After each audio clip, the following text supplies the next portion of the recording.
Hey everybody, and I want to welcome you to our first rant and rave.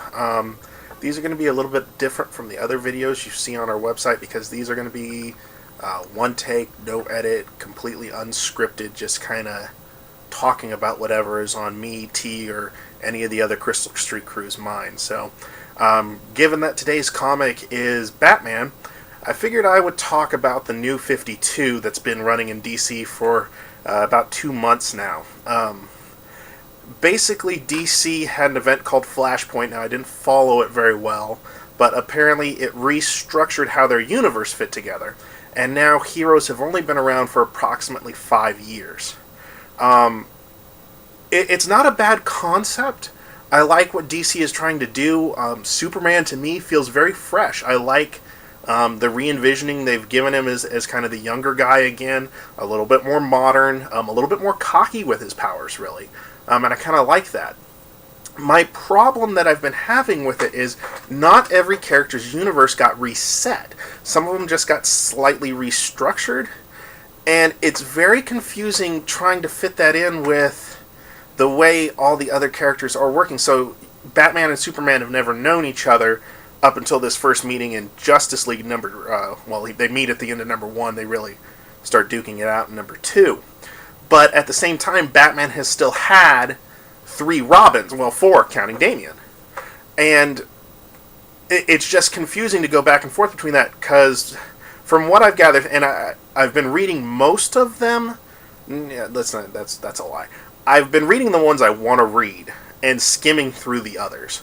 The ones I've been reading are a couple of the Batman titles, the Action Comics Superman, because I don't like the art, and the actual Superman, Justice League, Teen Titans, and I've actually found myself also reading Justice League International. Green Lantern has 3 books, I want to say off the top of my head. One focuses on Kyle Rayner getting all the different colored rings. One focuses on Hal Jordan, that's just the Green Lantern book. And then the other focuses on John and Guy Gardner, and that's Green Lantern Corps. But again, the main problem is the Green Lantern mythos has been largely untouched.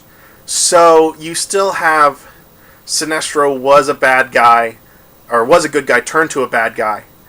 And you had to know the prior books for that, but again, other titles like Superman are a complete reset, and it just makes them really hard to follow. And what I wish DC had done is just had the balls to reset the universe. Because, and here's the problem I think with comic books in general, and maybe it has to do with comic book fans as well, is we want ideas to be fresh, but we don't want our characters to be fucked up either, and that's so hard to do for as long as comic books have been running. I mean, really a reset is needed, because when you think of a character like, say, the Punisher, if he's a Vietnam veteran, then now he's in his 60s, 50s, 60s, 70s. You know, he's not going to be that young mercenary anymore. So a reset is needed, but if you're going to do it across the board. And I know why DC did this, because they didn't want to lose, because there's fans of all the different Robins. Let's just start with that. You've got, Dick Grayson Nightwing. You've got Jason Todd, killed by the Joker, resurrected, and came back as the Red Hood. You've got Tim Drake, badass Robin.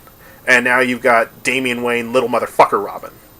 And I know that there's fans of each, and it would be a bitch to try and do the continuity to bring them all back in to existence. But at the same time, it's just so confusing reading those books. Because, okay, so Superman doesn't know any of them, but somehow all this other stuff has been happening. It doesn't glue very well, and I would have liked to seen an all or nothing approach. Marvel kind of did this a few years ago when they started the Ultimate line, but again, it was kind of a half-assed way to do it, because it's an alternate universe. It's not the main Marvel line. So I really wanted to. I like the new 52. I'm not going to say I don't like the new 52. I just wish it was a little more unanimous across the board, in the way the stories are being structured. Now, I will say the few books that I do read, I highly recommend. Justice League is excellent. The art by Jim Lee is top notch, and we haven't even seen Wonder Woman yet. So I'm talking his art of the male characters. Teen Titans is great because it's the only place to get Tim Drake Robin now, and he is so good in this. I was really mad when I heard that Red Robin was not going to be continuing in his own book, because that was my favorite of the Bat family. Like I said, Action Comics is actually really good, and I like the approach they're going with Superman, and his new look is really good. I like the loss of the tidy whities and just putting on the red belt. It looks really sharp. But again, it depends on the artist. Jim Lee and the artist who does Action Comics does a really good job. I don't like him in Superman. And I think my main problem is he actually looks older in Superman, whereas in Justice League and Action Comics, he looks considerably younger. Again, maybe I'm missing something there. Maybe Superman is supposed to be older. I don't know. So that's the first rant and rave. I wanted to talk about the New 52, and it's out there. Go to your local comic book store, pick it up. Check some of the books out. They're well worth the read. Deuces.